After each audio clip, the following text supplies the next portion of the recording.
നമസ്കാരം. രാഹുൽ മാങ്കൂട്ടവുമായി ബന്ധപ്പെട്ട പീഡന കേസുകളുടെ ഇപ്പോഴത്തെ ഒരു സ്റ്റാറ്റസ് പരിശോധിച്ചാൽ ആ കേസിലെ പ്രതിയായ മാങ്കൂട്ടത്തിൻ്റെ ഗ്രാഫ് അല്പം ഉയർന്നു നിൽക്കുകയാണ്.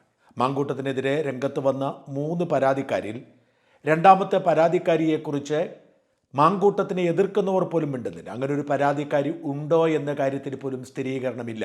മാങ്കൂട്ടത്തിൽ പറഞ്ഞിരിക്കുന്നത് അങ്ങനെ ഒരു പരാതിക്കാരിയെ തനിക്കറിയില്ലെന്നാണ്. പോലീസോ പരാതിക്കാരിയോ രാഹുൽ മാങ്കൂട്ടത്തിൻ്റെ ശത്രുക്കളോ രണ്ടാമത്തെ പരാതിക്കാരിയെക്കുറിച്ച് മിണ്ടുന്നേയില്ല.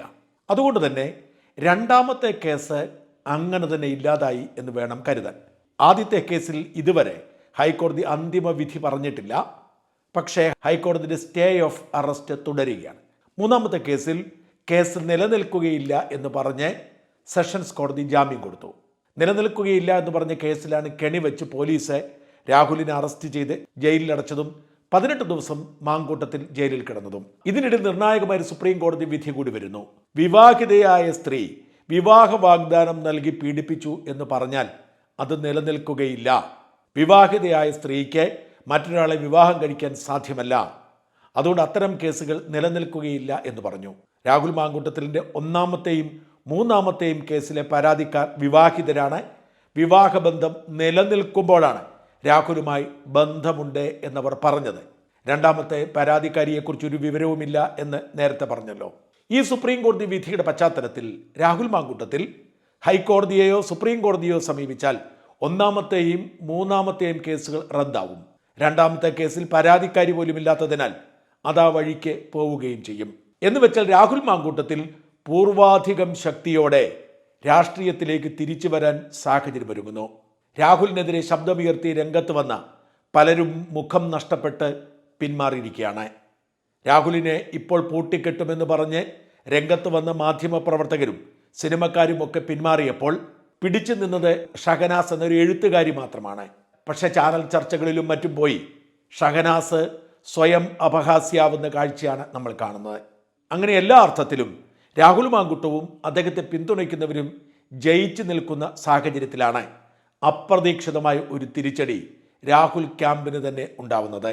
അതിന് ഉത്തരവാദി സുപ്രീം കോടതി അഭിഭാഷക എന്ന് അവകാശപ്പെടുന്ന, അഭിഭാഷക അല്ല എന്ന് ഞാൻ പറയുന്നില്ല, അഭിഭാഷകയാവാം, അവരങ്ങനെ അവകാശപ്പെടുന്നത് കൂടി മാത്രം നമുക്ക് സ്ഥിരീകരിക്കാൻ കഴിയില്ല, ദീപ ജോസഫ്. അവർ സുപ്രീം കോടതിയിൽ രാഹുൽ മാങ്കൂട്ടത്തിൽ കേസിൻ്റെ അനുബന്ധമായി വന്ന ഒരു കേസിൽ കൊടുത്ത ഹർജി തള്ളിക്കൊണ്ട് സുപ്രീം കോടതി അതിരൂക്ഷമായ വിമർശനമാണ് അവർക്കെതിരെ ഉയർത്തിയത്. ദീപ ജോസഫ് 1-ാം പ്രതിയും പത്തനംതിട്ടക്കാരിയായ രഞ്ജിത പുളിക്കൽ 2-ാം പ്രതിയും രാഹുൽ ഈശ്വർ 3-ാം പ്രതിയും സന്ദീപ് വാര്യർ 4-ാം പ്രതിയുമായി പോലീസ് ഒരു കേസെടുത്തിരുന്നു. ഇതിൽ 3-ാം പ്രതിയായ രാഹുൽ ഈശ്വരനെ പോലീസ് ആദ്യം അറസ്റ്റ് ചെയ്ത് ജയിലിലടച്ചു. രാഹുൽ ഈശ്വരൻ്റെ വാദഗതികളൊക്കെ തള്ളപ്പെട്ടു. രാഹുൽ ഈശ്വരൻ 18 ദിവസം ജയിലിൽ കിടക്കേണ്ടി വന്നു. 4-ാം പ്രതിയായ സന്ദീപ് വാര്യർക്കും 2-ാം പ്രതിയായ രഞ്ജിതയ്ക്കും ജാമ്യം കിട്ടി. 1-ാം പ്രതിയായ ദീപ ജോസഫ് ഈ കേസുണ്ടാവുമ്പോൾ വിദേശത്താണ്. ഏതാണ്ട് 3 മാസത്തെ വിദേശ സന്ദർശനത്തിലായിരുന്നു അവർ. അതിനുശേഷം അവർ ഈ കഴിഞ്ഞ ആഴ്ച തിരിച്ചെത്തി. എത്തുന്നതിന് മുൻപ് തന്നെ ഉക്രൈനിൽ വെച്ച് ഒരു ഹർജി കൊടുക്കുന്നു. റിട്ട് ഹർജി എന്ന തരത്തിലാണ് പത്രങ്ങളിൽ വാർത്ത വന്നത്. എന്നാൽ ഇപ്പോൾ വ്യക്തമാകുന്നു റിട്ട് ഹർജി ആയിരുന്നില്ല, അവരുടെ കേസ് റദ്ദാക്കണം എന്നാവശ്യപ്പെട്ടുകൊണ്ടുള്ള ഒരു ഹർജിയായിരുന്നു അന്ന്. ആ ഹർജിയിൽ തീർപ്പ് കൽപ്പിച്ചുകൊണ്ട് സുപ്രീം കോടതി രൂക്ഷമായ ഭാഷയിലാണ് അവരെ വിമർശിച്ചത്. സുപ്രീം കോടതി പറഞ്ഞു, ഒരു അഭിഭാഷക എന്ന നിലയിൽ നിങ്ങൾക്ക് എങ്ങനെയാണ് ഇങ്ങനെയൊക്കെ പറയാൻ പറ്റുന്നത്? നിങ്ങൾ എഴുതിയിരിക്കുന്നത് വായിച്ചിട്ട് തലമറിച്ചു പോകുന്നു. നാണം തോന്നുന്നില്ലേ? ഒരു സ്ത്രീക്കെതിരെ ഇങ്ങനെയൊക്കെ സംസാരിക്കാമോ? ഇതാണോ പ്രാക്ടീസ് ചെയ്യുന്ന ഒരു അഭിഭാഷകയുടെ ഭാഷ? നിങ്ങളൊരു പുരുഷനായിരുന്നെങ്കിൽ നിങ്ങളെ അറസ്റ്റ് ചെയ്യാൻ ഉത്തരവിടുമായിരുന്നു. നിങ്ങൾ സ്ത്രീ ആയതുകൊണ്ട് മാത്രം ഞങ്ങളതിന് മെനക്കെടുന്നില്ല. അതുകൊണ്ട് തന്നെ നിങ്ങളെ അറസ്റ്റ് ചെയ്യരുത് എന്ന് ഉത്തരവിടാൻ മനസ്സില്ല. നിങ്ങൾക്ക് വേണമെങ്കിൽ ഹൈക്കോടതിയിൽ പോയി പുതിയ ഹർജി കൊടുക്കാം, ഞങ്ങളിതിൽ ഇടപെടുന്നില്ല. പക്ഷേ ഇങ്ങനെയൊക്കെ സംസാരിക്കുന്നത്, ഒരു പീഡന കേസിലെ പ്രതിക്ക് വേണ്ടി ഇങ്ങനെയൊക്കെ സംസാരിക്കുന്നത് അങ്ങേയറ്റം മ്ലേച്ഛത്വമാണ്. സുപ്രീം കോടതി ചീഫ് ജസ്റ്റിസിൻ്റെ ബെഞ്ചാണ് നിർണായകമായ ഈ പരാമർശങ്ങൾ നടത്തിയത്. 2 ദിവസം മുമ്പ് സുപ്രീം കോടതി ചീഫ് ജസ്റ്റിസിൽ നിന്നും എന്തോ ഏറ്റുവാങ്ങുന്ന ഒരു ചിത്രമിട്ടിട്ട് ബർത്ത്ഡേ ആശംസ അർപ്പിച്ചതേ ഉള്ളൂ. അതൊന്നും ദീപ ജോസഫിനെ സഹായിച്ചില്ല. ദീപ ജോസഫിൻ്റെ അഭിപ്രായവും നിലപാടും നിയമവിരുദ്ധമാണ്, ഒരു അഭിഭാഷക ഒരിക്കലും ഒരു ബലാത്സംഗ കേസിലെ പ്രതിക്ക് അനുകൂലമായി ഇരയ്ക്കെതിരെ പറയരുത് എന്നാണ് സുപ്രീം കോടതിയുടെ നിരീക്ഷണം. ഇത് ദീപ ജോസഫിനെ വലിയ കുരുക്കിലാക്കും. ദീപ ജോസഫ് വാസ്തവത്തിൽ ചെയ്തത് തനിക്ക് മാത്രമല്ല രാഹുൽ മാങ്കൂട്ടത്തിലടക്കം ഈ വിഷയത്തിൽ ഉൾപ്പെട്ടിരിക്കുന്ന സകലർക്കും ഒരു കാര്യവുമില്ലാതെ പണി ചോദിച്ചു വാങ്ങുകയാണ് ചെയ്തത്. പലപ്പോഴും അമിതമായ ആത്മവിശ്വാസം മനുഷ്യരെ എവിടെ കൊണ്ടെത്തിക്കും എന്നതിന് തെളിവാണ് ഈ കേസ്. നമുക്കെതിരെ ഒരു കേസുണ്ടായാൽ നമ്മൾ ആദ്യം അപ്രോച്ച് ചെയ്യേണ്ടത് ഏറ്റവും താഴത്തെ തട്ടിൽ ലഭ്യമായ കോടതിയിലാണ്. എന്ന് വെച്ചാൽ സെഷൻസ് കോടതിയിൽ വേണം ജാമ്യാപേക്ഷ കൊടുക്കാൻ. മജിസ്ട്രേറ്റ് കോടതിയായിരിക്കും നമുക്കെതിരെ കേസെടുക്കുന്നത്.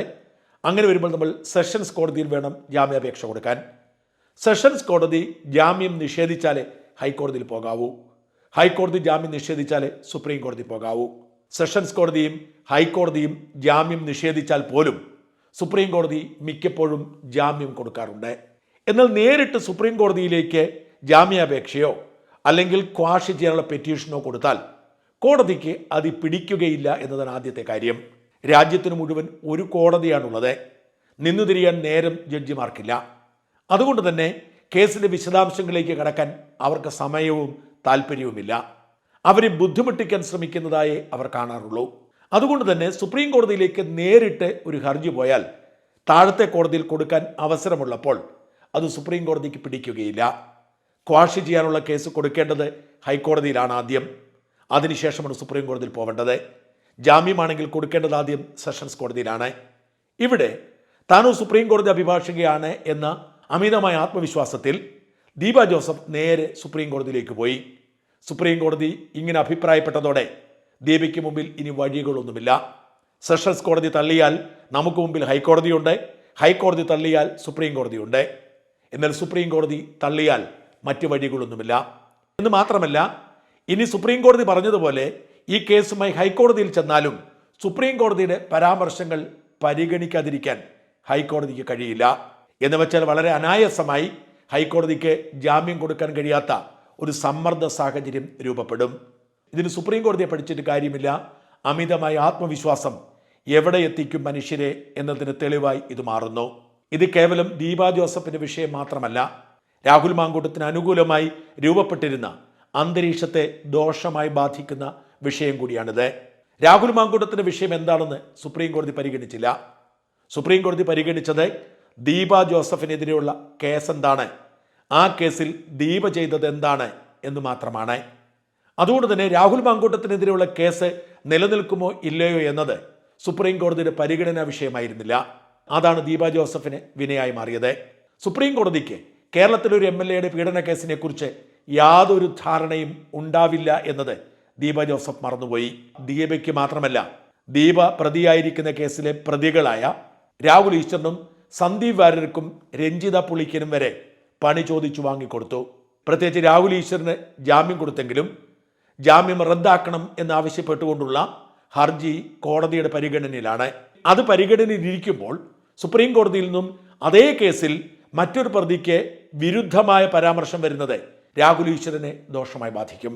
മാത്രമല്ല, രാഹുൽ മാങ്കൂട്ടത്തിന് അനുകൂലമായി വളർന്നു വന്ന സാമൂഹിക അന്തരീക്ഷത്തെയും ഇത് ദോഷമായി ബാധിക്കും. അമിതമായ ആത്മവിശ്വാസം എങ്ങനെയാണ് ഒരാൾ കുരുക്കിൽ ചാടിക്കുന്നത് എന്നതിന് ഇതിനേക്കാൾ ഉചിതമായ മറ്റൊരു ഉദാഹരണവും ചൂണ്ടിക്കാട്ടാനില്ല.